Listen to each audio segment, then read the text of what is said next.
सर्व सद्गुण संपन्ना गीता भक्ति परायणा भवितुं जीवनेऽस्माकं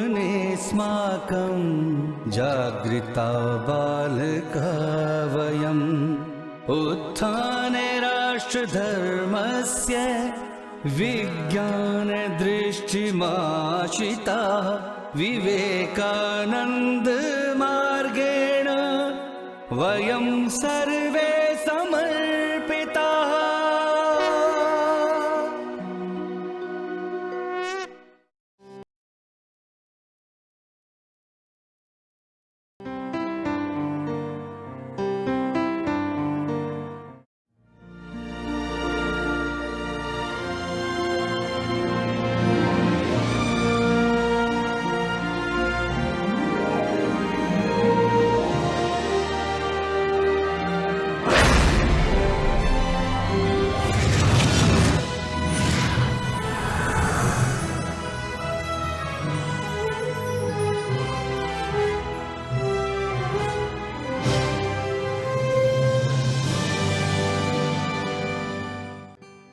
नमस्कार, मैं मनोज जोशी।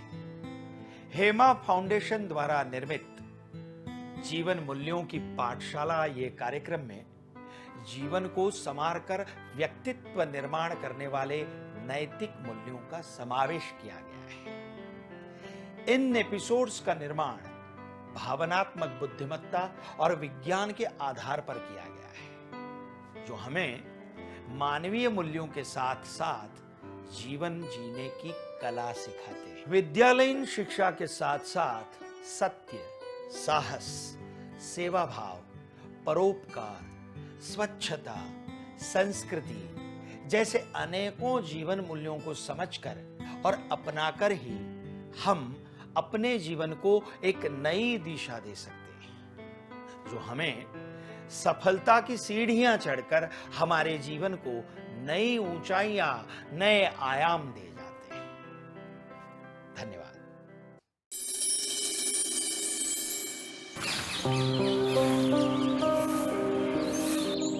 अपने घर को तो सभी साफ रखते हैं, लेकिन अपने आसपास, अपने शहर, अपने देश को साफ रखने की जिम्मेदारी किसी और की समझते हैं। इसीलिए हमारे पास सफाई करने वाले हाथ सीमित और गंदगी फैलाने वाले हाथ अनगिनत हैं। आपको नहीं लगता कि इन सीमित हाथों में कुछ ऐसे हाथ भी शामिल होने चाहिए जो कि उत्तरदायित्व लेकर इस संकल्प को और इस स्वच्छता के अभियान को आगे बढ़ा सकें? भाई बहनों, क्या हमारा देश स्वच्छ नहीं हो सकता है? अगर 125 करोड़ देशवासी तय कर लें कि मैं कभी गंदगी नहीं करूंगा, तो दुनिया की कौन सी ताकत है जो हमारे शहर गांव को आकर के गंदा कर सके? क्या इतना सा संकल्प नहीं कर सकते? भाइयों बहनों, महात्मा गांधी को सबसे प्रिय था सफाई, स्वच्छता। क्या हम तय करें कि 2019 से महात्मा गांधी की 150वीं जयंती बनाएंगे? हमारा गांव, हमारा शहर, हमारा गली, हमारा मोहल्ला, हमारी स्कूल, हमारे मंदिर, हमारी अस्पताल, सभी क्षेत्र गंदगी का नामो निशान नहीं रहने देंगे। ये सरकार से होता नहीं है, जन भागीदारी से होता है, और ये काम हम सबको मिलकर के करना है।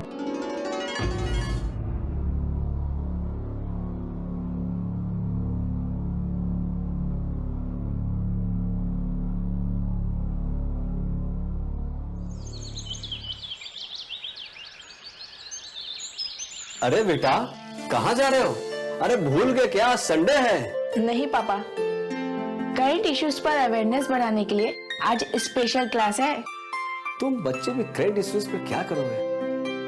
ठीक है, जाओ।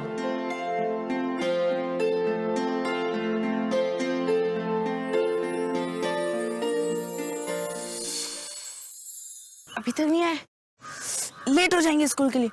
शोभित, पियो। अरे आ रहे, जल्दी आओ। हाँ आ रहे, स्कूल के लिए लेट हो जाएंगे, जल्दी आओ।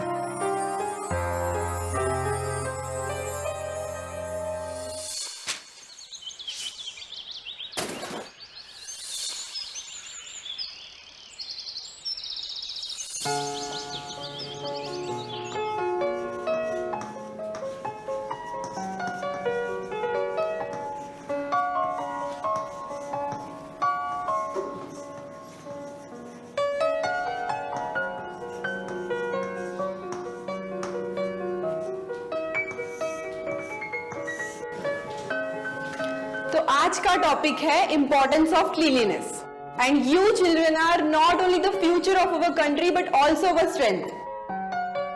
और फ्यूचर प्लानिंग करना एक स्मार्ट मूव होता है, right? Yes ma'am. Aryan stand up, show me your hands. क्या तुम बता सकते हो कि तुम्हारे हाथ पे इस वक्त क्या है?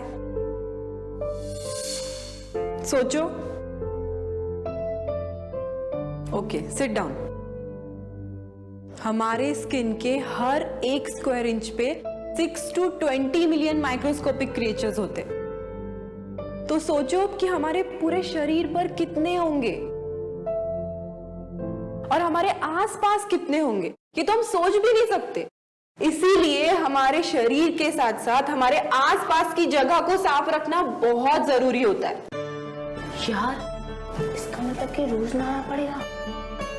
मेरा तो मन कर रहा है अभी जाकर हाथ धो के आओ। हाँ बिल्कुल, हाथों को ज्यादा से ज्यादा साफ रखना जरूरी है, पर ऐसा हम करते नहीं है, और स्पेशली बॉयज तो इसमें कुछ ज्यादा ही पीछे।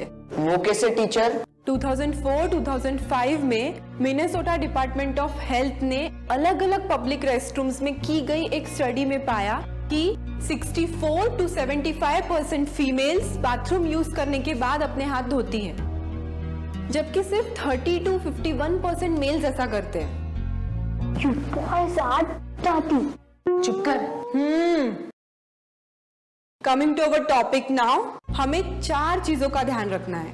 पहला, हमें अपने घर और आसपास सफाई रखना है। दूसरा, हमें वेस्ट अलग अलग डस्टबिन्स में कलेक्ट करना है। एक में गीला कचरा यानी कि बायोडिग्रेडेबल वेस्ट, और एक में सूखा कचरा यानी कि non biodegradable waste like plastic. इसे हम वेस्ट सेग्रीगेशन भी कहते हैं। थर्ड है वेस्ट मैनेजमेंट एंड लास्ट है एडवांटेजेस। अलग अलग डस्टबिन में क्यों teacher? Good question Piyu, sit down. अलग अलग डस्टबिन में इसीलिए क्योंकि गीले कचरे को प्रोसेस कर कंपोस्ट के रूप में यूज किया जा सकता है और सूखे कचरे को रिसाइकल के लिए भेजा जा सकता है। वेस्ट सेग्रीगेशन करने से वेस्ट में कमी आती है और एयर, वाटर और सॉइल पॉल्यूशन कम होता है और एक अच्छा वेस्ट मैनेजमेंट पॉसिबल हो सकता है। और एडवांटेजेस पा सकते हैं वो अलग। वो कैसे मैम? वेस्ट से इलेक्ट्रिसिटी बनाने के बारे में तो आपने सुना ही होगा, लेकिन इसके कुछ इकोनॉमिक एडवांटेजेस भी हैं, जैसे कि टूरिज्म इंडिया की जीडीपी में 6.9% कंट्रीब्यूट करके 39.5 मिलियन लोगों को रोजगार देता है। अगर देश साफ और सुंदर होगा तो टूरिज्म बढ़ेगा और 2.3 करोड़ लोगों को और रोजगार मिलेगा। और साथ ही इंडिया भी सिंगापुर के तरह सफाई के टारगेट को पार करके एफडीआई को अट्रैक्ट कर देश के लोगों के लिए रोजगार के अवसर बढ़ा पाएगा और जल्दी ही एक डेवलपिंग कंट्री से एक डेवलप्ड कंट्री बन पाएगा। एफडीआई क्या है teacher? FDI is foreign direct investment. Okay ma'am. Cleanliness से हम कई सारी बीमारियों से बच सकते हैं, जैसे कि कॉलेरा, डायरिया, मलेरिया। यूनिसेफ के मुताबिक 5 साल से कम उम्र के बच्चों की डेथ के कारणों में से सबसे मुख्य कारण रहा है डायरिया। बट हमें इसे समझना ही नहीं, अपनाना है। हम अक्सर चीजों को नजरअंदाज कर देते हैं और बड़ा खामियाजा भुगतते हैं। 1994 में सूरत में फैला प्लेग इसी लापरवाही का नतीजा था। हम यही सोचते हैं कि इसमें हम क्या कर सकते हैं, पर हमें अपनी ड्यूटी को निभाना चाहिए। यस मैम, बट कैसे? जिम्मेदार बन के, चीजों को समझ के, उन्हें जान के। सोचो, जब हमारे फैलाए साफ पानी में डेंगू के लार्वा पनप सकते हैं तो जमा गंदा पानी कितना खतरनाक हो सकता है। इसलिए पानी को कहीं भी जमा ना होने दे। डेंगू एक बहुत खतरनाक बीमारी है जिससे कई लोगों की जानें जा चुकी है और इसमें कई बड़ी हस्तियां भी शामिल थी। मैम, फिर तो क्लीनलीनेस बहुत जरूरी है। यस, बैठ जाओ। क्लीनलीनेस हमारी फिजिकल हेल्थ के साथ साथ हमारी मेंटल हेल्थ को इम्प्रूव करती है और हमारे कॉन्फिडेंस को बढ़ाती है। साथ ही साथ हमें एक बेटर स्टैंडर्ड ऑफ लिविंग देती है। आज से आप लोग 3 R's को फॉलो करोगे।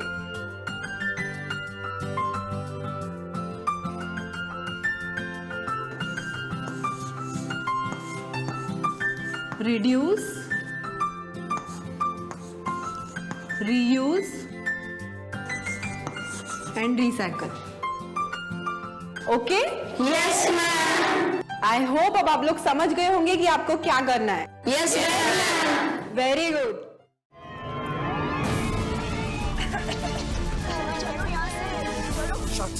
चलो चलिए चलिए। Come on, move, move. Boys! पर मैंने तो आग ना पकड़ने वाला वायर लगवाया था।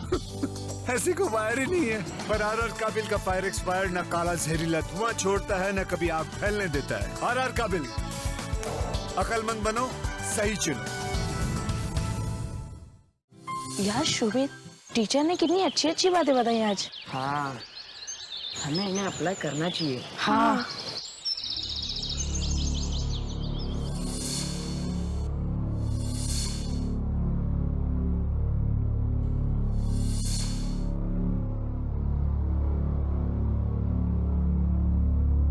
आज तो पूरी सोसाइटी को स्कूल ले जाना चाहिए था। हाँ। इनको समझाने की खास जरूरत है। कचरा किसने फेंका है? मुझे क्या पता, मैंने तो नहीं फेंका। जिसने ये कचरा फेंका है ना, उसको उठाकर फेंकना होगा। तो क्या मैंने फेंका है? हो सकता है। आपने मुझे देखा अपनी आंखों से फेंकते हुए? देखा तो नहीं है, लेकिन आपने ही फेंका होगा। आपका सीसीटीवी कैमरा है जो आपको सब कुछ पता है। मैं आपकी बात क्यों मानूं? देखिए, चुपचाप इस कचरे को उठाकर डस्टबिन में फेंक दीजिए। खामखामा बात को बढ़ा रही है आप। मैं आपकी कोई नौकर नहीं है जो आप ऑर्डर पे ऑर्डर दिए चले जा रहे हैं। ये नहीं समझने वाले, फिर कुछ और करना पड़ेगा।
ये देखो, मिश्रा अंकल के पान के फाउंटेन्स।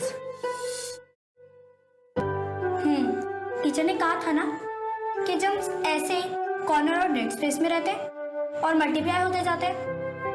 सबसे पहले इन्हें ही साफ करना पड़ेगा। सिर्फ साफ ही नहीं, बल्कि मिश्रा अंकल को ये पान के फाउंटेन्स बनाने से भी रोकना पड़ेगा, वरना सारी मेहनत बेकार है। हाँ। पर उन्हें रोकेंगे कैसे? आइडिया।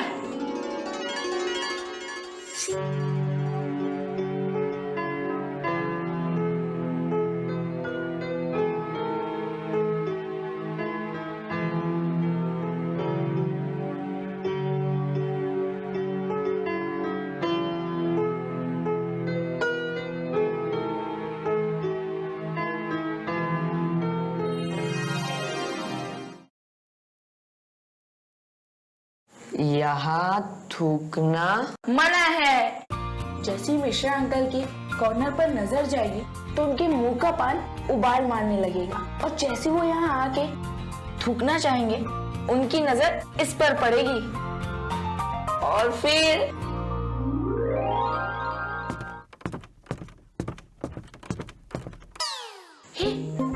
लगता है मिश्रा अंकल आ रहे। चलो चलो।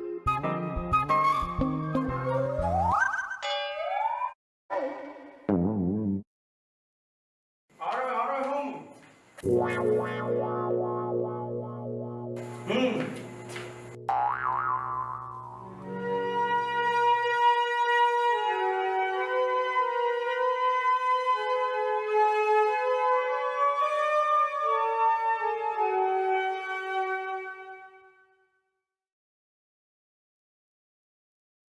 बात नहीं आर्यन, हो सकता है मिश्रा अंकल ने नहीं देखा होगा, नेक्स्ट टाइम जरूर देख लेंगे।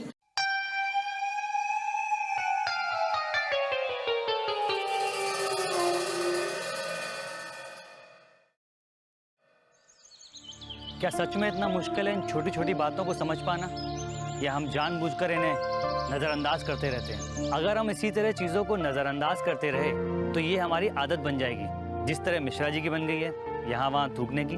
आदत वही अच्छी है जिससे किसी को तकलीफ ना हो, वरना ये खुद के साथ साथ दूसरों को भी नुकसान पहुँचाती है।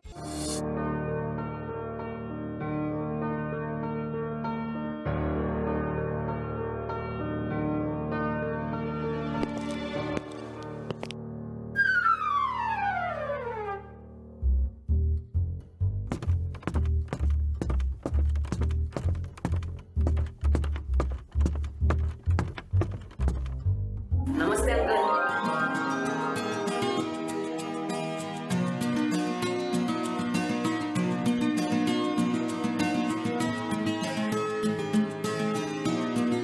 Hello uncle.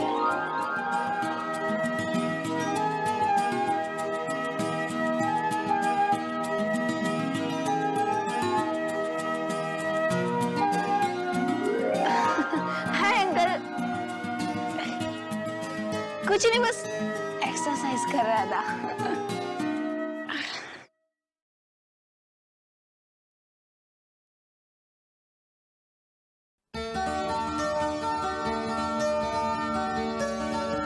यस,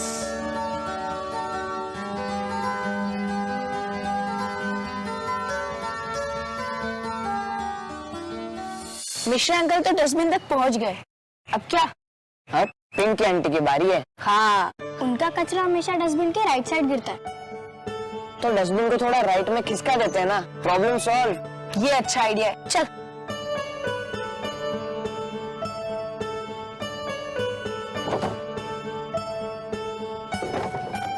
हाँ, अब ठीक है। चल।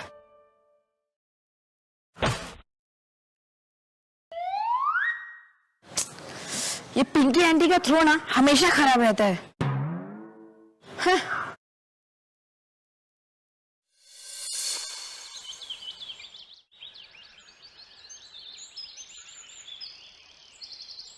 एक मिनट आंटी, एक मिनट।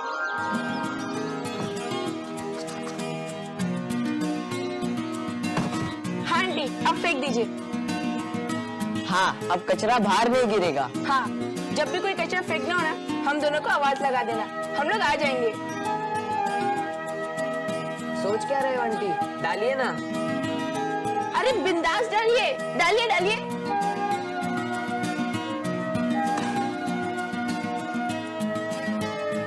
Thank you aunty.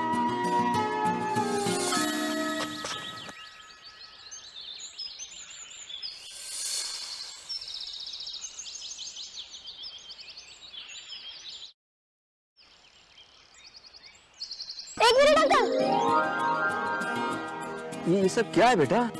आज मैं डस्टबिन बनी हूँ। जो भी डस्टबिन तक नहीं पहुँच पाता है, डस्टबिन उन तक पहुँच जाते हैं। नहीं नहीं, मुझे दीजिए ना, दीजिए ना, सोच क्या रहे, दीजिए ना।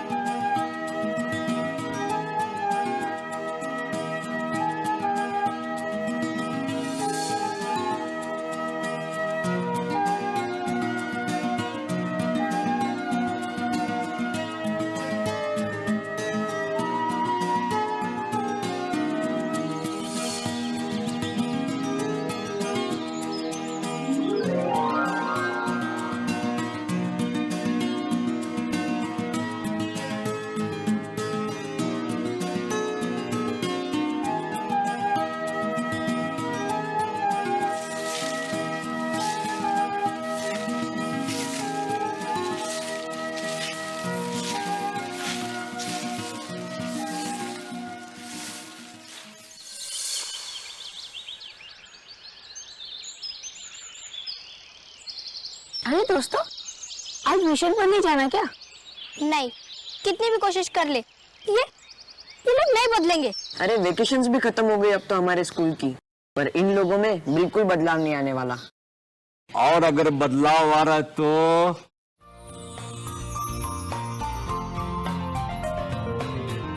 जो बात हमें तुम्हें समझानी चाहिए थी, वो बात तुम बच्चों ने हमें समझाई है। बच्चों, तुमने हमें समझाया घर से बाहर सोसाइटी, शहर और देश की भी जिम्मेदारी हमारी है, और उसे साफ और सुरक्षित रखना भी हमारा फर्ज है। आज से हम भी तुम्हारे स्वच्छता अभियान का हिस्सा है।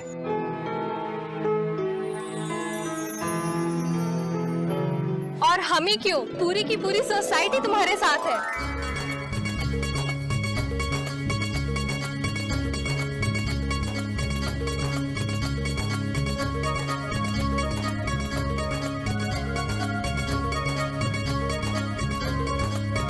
हम सब तुम्हारे साथ हैं।